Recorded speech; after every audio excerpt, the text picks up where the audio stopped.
Okay. So I had to go the non-traditional route and find a manufacturer Okay. I had to have a product. I mean, of course, had to have a product. So I found a manufacturer in Georgia that had never made a shopping cart. He had actually made some lumber carts, if you know what those are. They look Oh, like, yeah. go to Lowe's, Home Depot. But he had never made a traditional shopping cart, but he said, I can do this. So for $100,000, he was able to make 100 carts. When I got those carts, so excited. I'm updating everything on social media and giving people timelines and, just trying to keep the excitement up for this product and finally get them. And I go to the Target and Publix and all the stores, all the big stores, Walmart, and no one would buy it.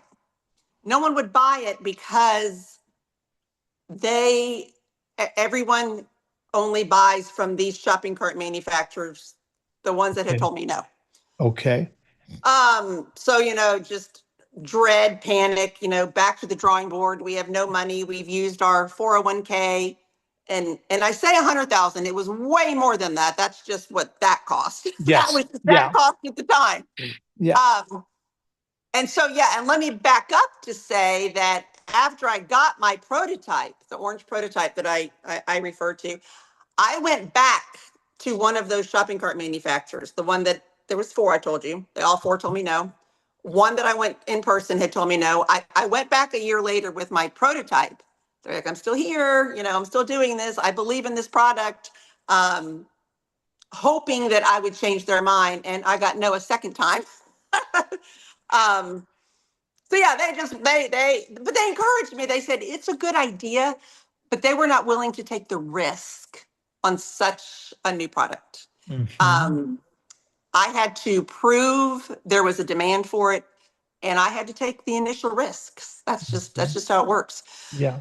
So I have 100 carts, and no one will buy it. So just like we had to go, we had to punt and go to the non-traditional route for a manufacturer, we had to do the same to seed the market. We went with the smaller chains, the mom and pop stores, the ones that are locally owned. And we didn't want to just seed the market in Alabama. I needed nationwide demand for this product.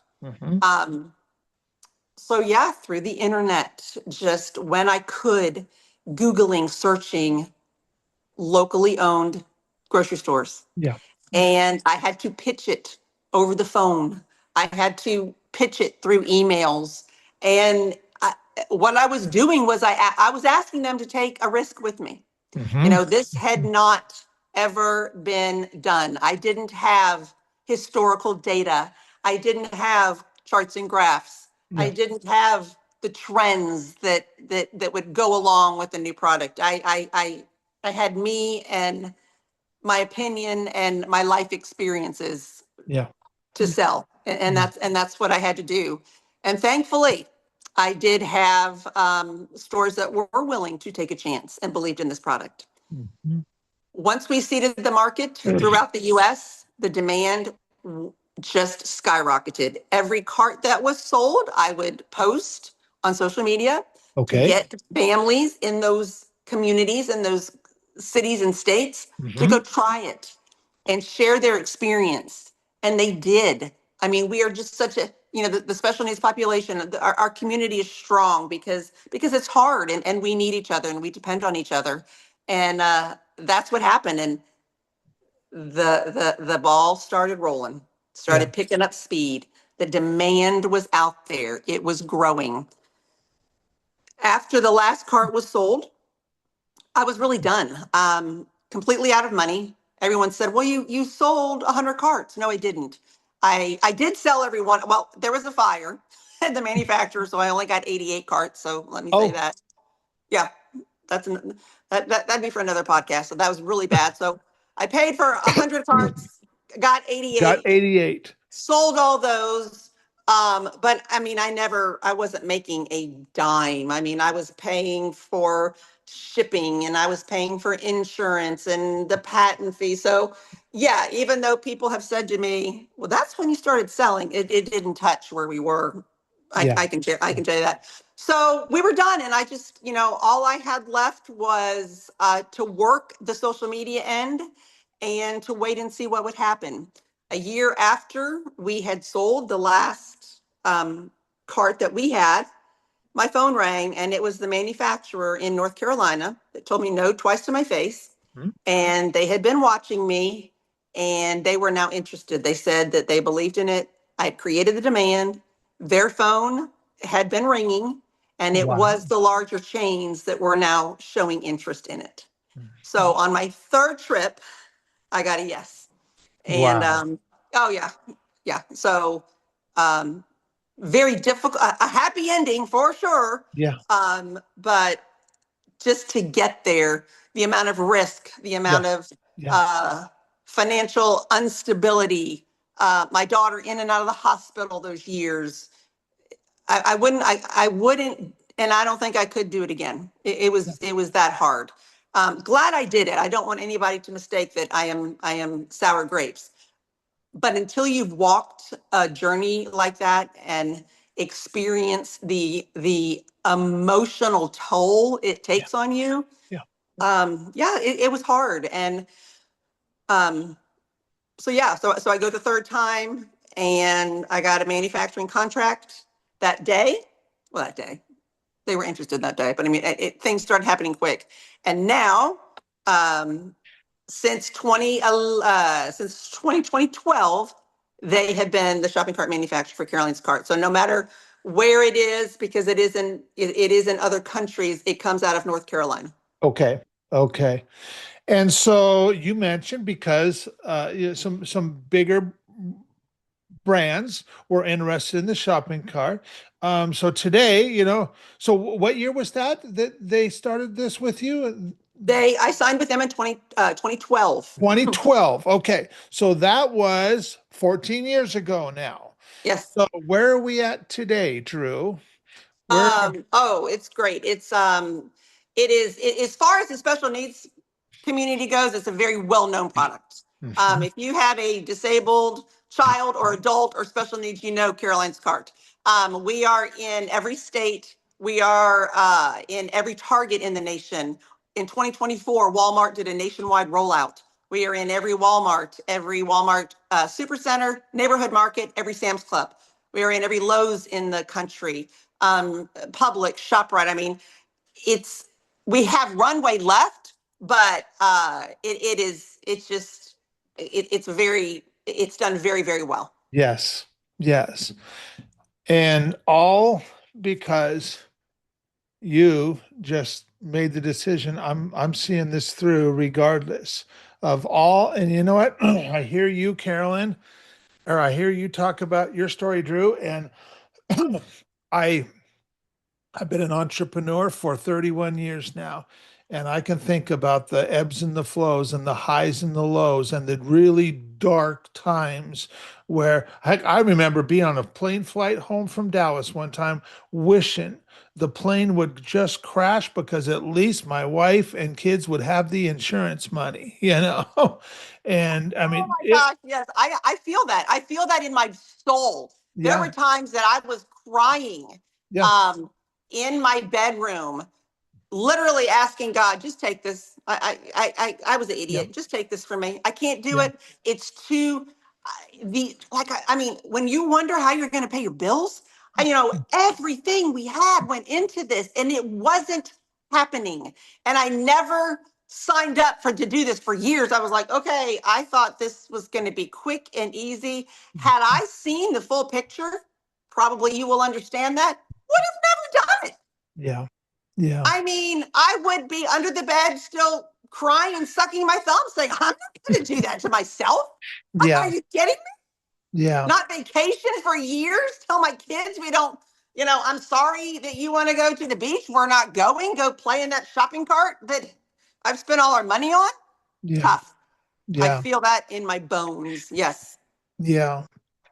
And your story and your inspiration for all this was your daughter, your own daughter who had special needs. And so how has this all come around? Because that's, that's what kept you going, was like, I can't let my daughter down, you know. Right. And so how has the relationship with you and your daughter, how has that just progressed over the years through this whole experience? I say that she's my therapist for sure, so I can tell her my deepest, darkest secrets. She can't tell anybody because she can't talk. Um, when she's the reason that Caroline's card exists today. Yeah. Um, it is very difficult, and I really, unless you have one, I'm not even sure how to put it into words. But just the fear of having a child like Caroline, the sadness when they're born, you grieve the child you didn't have, and then you have to learn everything about keeping them alive. I don't know how else to say it. I mean, she's tube fed. There's she goes to day programs, but she's very low, and I was putting her out there. Mhm. I was opening my world through this business, through Yep. Caroline's card, Yep. because I put her name on it. And Yeah. I was letting everybody have a glimpse of what my life was like. And that's a lot of pressure. I didn't want to fail her. This was her legacy. Caroline will has never worked. She never can work. Um, but I wanted her to leave her mark on this world. We all are going to do that. But children like her don't have the opportunities we have, of course. So I'm like, I just want the world to know her, and I want her to have an impact and a lasting legacy. So how's my relationship changed? She's what has pulled me through this. I was determined that life had dealt her a bad hand. I Yeah. was not going to add to that deck of Yeah. failure, a failed business. So I would lay down I would lay down with her at night in bed and just sometimes cry and say, Yeah. you know, I don't know how to do this, Caroline, and you have to pray for mommy. And I'm gonna figure it out. But I think she's proud of it. I know she knows. Um, Even today, like if we're traveling to go see family members, we go find a Caroline's cart in that town. And we remind her of her legacy and we want her to see it. And the most thrilling thing is when we find it and it's in use. And Mhm. we can go up and we can say, hey, this is Caroline of Wow. Caroline's cart. Wow. So yeah, I think she is proud of what she's able to contribute in her own way. Mhm. Yeah. Yeah. And what a beautiful, I think this is the most unique interview of all the interviews I've done for this podcast. Well, Oh, wow. I don't know exact number, but I know we're over 370 at this point. And this Wow. is just such a unique story. And, and once again, though, it is just such a beautiful testament to the power of right relationships, and without that, none of this would have ever even happened. Right. I remember when she was born, my husband and I, we talk about this all the time. She was our second. So we had a healthy girl, and then we had her, and then we had a healthy boy. And we talk about just the complete and utter devastation of receiving that diagnosis and how heavy it was and how burdened we felt and just how sad. And we had no idea of the cart at the time. We Yeah. didn't even realize that till she outgrew it. Okay, so you know that story. And we look back and we're like, wow, wow, look what, our faith is very important. And we were like, God had a plan for her all along. Yeah. We didn't have a clue till she was 8 or 9 years old what that was. But it is a powerful reminder for anyone that your circumstances absolutely do not define you unless you allow them to. Yeah. You know, Dave, my husband likes to tell people that had we been bitter or sad or never accepted, come to full acceptance of Caroline, Caroline's cart may have never happened. You know, Yeah. we may not, we may Matt have missed that opportunity. So yeah, don't allow your circumstances to dictate your life's path. It doesn't Yeah. have to. Yeah. Yeah. And there's more to this than just Caroline's cart too, because you've become quite the philanthropist as well and stuff. And so let's like just talk about the work that you're doing there as well. Sure, because of Caroline's cart, we launched a nonprofit called Caroline's Cause. When my daughter back in 2016 was going to college, we were looking for scholarships. There's all sorts of scholarships. I mean, there's so many. And because of all that I was seeing, I was like, goodness, if you can be left-handed and get a scholarship, maybe there's one if you have a special needs sibling. So we Googled that and there wasn't. So I had another idea. My husband was not pleased when I said that. And I said, it's not a product. This is going to be easier. I don't need a product. Um, so we wanted to, because we are a member of both the typical world and the special needs world, we wanted to give back to the community Mhm. that rallied around us, millions that I don't even know, who created the demand for the cart. I say it was my money, it was my idea, it was my time, it was my tears. But without nationwide global support building the demand for Caroline's cart, it would have never happened. Had this happened in 1985, wouldn't have happened. Yeah. I could not have done this by myself. I didn't have the money to do commercials or do hire anything. I mean, we were barely scraping by. The power of social media grew this cart. My husband and I were like, we want to give back to that, the special needs families. Yeah. We wouldn't be here without them. So to qualify for Caroline's cause, you just have to have a sibling with a disability. We want Okay. to recognize, educate, and support uh, the typical child going to college and the family as well. We want to give back. We know how expensive it. I've got one out. I've got of college. I've got one in college. So we want, it's a one-time $5,000 scholarship for an entering freshman. It is need-based, and it has been just a joy to be able to participate and take a little burden, a little weight off of a family like that's like mine because I'm one of them. Yeah. That's awesome. That's awesome. Well, is there any other thing that you feel led to share, Drew, before we call it a wrap? Something did come to mind, and I'm glad you gave me the opportunity. A lot of people, you know, a lot of people create products. A lot of entrepreneurs, and they bring products to market. Millions, millions. Watch Shark Tank. Love that show.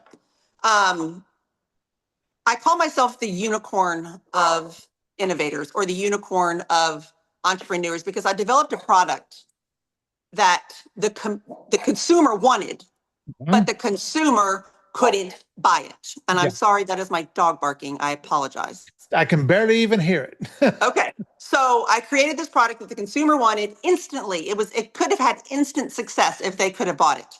But I had to bypass the consumer and get to the retailer Yeah. and convince them. And that was infinitely harder. Yeah. So a lot of people have said to me, goodness, it took you like 5 or 6 years to get this off the ground. I'm like, let me tell you why. Mhm. Mhm. Go create something that the consumer wants so badly, but they can't buy it. I mean, my example is always like a shelving system. You can't go to a store, they have products on the, develop a new shelf. That's the Mhm. best thing ever that everybody wants and try to go sell it to Walmart.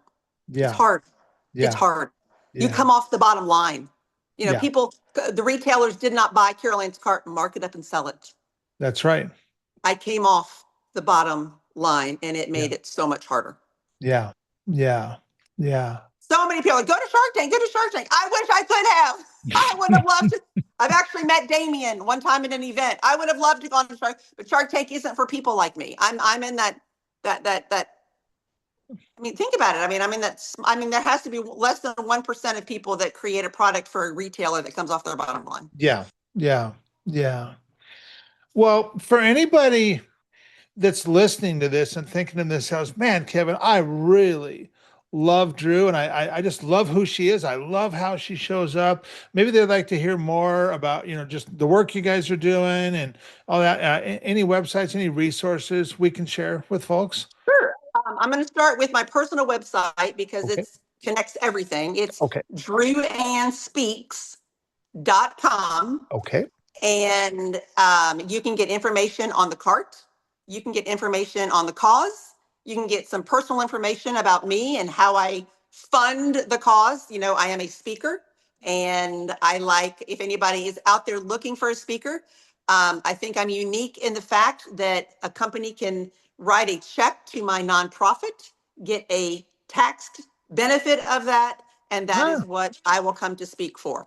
okay. So you don't have to make the check out to me. Mhm. You can give scholarship. I do not take a salary from Caroline's Cause. That is my give back.